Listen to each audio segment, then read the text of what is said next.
Baru-baru ini, terdapat sebuah video di YouTube dari seorang YouTuber terkenal tanah air yang telah menarik perhatian kami. Di dalam video tersebut, dia menceritakan tentang simbol-simbol rahsia yang didakwa berkaitan dengan syaitan atau Illuminati. Tak pelik pun sebenarnya jika YouTuber itu membuat andaian-andaian sebegitu kerana saluran YouTube-nya sememangnya adalah berkisarkan tentang topik-topik sedemikian. Namun, videonya yang kami sebutkan itu agak melampau apabila pada minit ke-11, dia telah menuduh bahawa rekaan bangunan PICC di Putrajaya adalah berdasarkan mata Dajjal atau mata setan. Anda tonton sendiri klip pada videonya ini. Honestly, okay guys, I am not making this up. Dia orang pandai nak letak benda tu kat sana, tapi kita memang we will not see that thing langsung. It's like kita memang takkan perasan that is right there, right in front of us. From the top view, you can see this. Kita sebagai manusia, kita memang tak boleh perasan langsung. Really have a look at it, you guys. We will see it's right there in front of us. Putrajaya International Convention Center. If you guys tengok daripada atas, you guys, what do you see? The eye of Dajjal ke mata setan ke, you guys. Ataupun you guys, if you guys search, you guys, the eye of horse, and that's it from the very top view. And this is in Malaysia tu, you guys. Ini dekat Putrajaya. It's right there, you guys. And if you guys say, oh no, itu memang macam tu, how can you buat macam tu, you guys? How can dia buat macam tu, you guys? Kenapa bangunan PICC itu direka bentuk menyerupai mata Dajjal, mata setan atau Eye of Horus? Jawapannya mudah saja. Kerana hakikatnya, bangunan itu bukanlah berbentuk mata mana-mana makhluk seperti yang didakwa YouTuber itu. Sebaliknya, bangunan itu adalah berdasarkan reka bentuk pending tradisional Melayu. Pending merupakan pengancing tali pinggang atau kepala tali pinggang yang biasanya dipakai oleh kaum lelaki atau wanita Melayu sebagai aksesori persalinan lengkap mereka. Pending juga merupakan pakaian istiadat diraja yang dipakai oleh Duli Yang Maha Mulia yang di-Pertuan Agong negara kita. Bangunan PICC itu sendiri direka oleh arkitek tempatan Hijaz Kasturi yang sering menerapkan elemen tradisional Melayu dalam seni binanya. Sebagai contoh, rekaan Menara Maybank di Kuala Lumpur oleh Hijaz Kasturi adalah berdasarkan sarung keris. Jadi, bangunan PICC tersebut memang tiada langsung hubungannya dengan Illuminati atau sebarang agenda New World Order oleh Yahudi.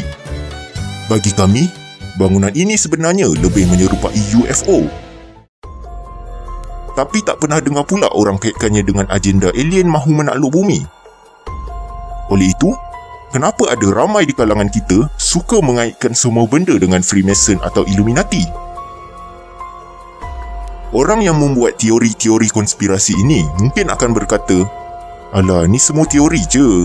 Tak rugi pun kalau kita ambil tahu. Sekurang-kurangnya, kita tak lalai dengan tipu daya Dajjal, bro. Siapa yang tipu siapa sebenarnya? Jika benda itu tidak sahih, kenapa perlu yakinkan orang lain seolah-olah ia perkara benar?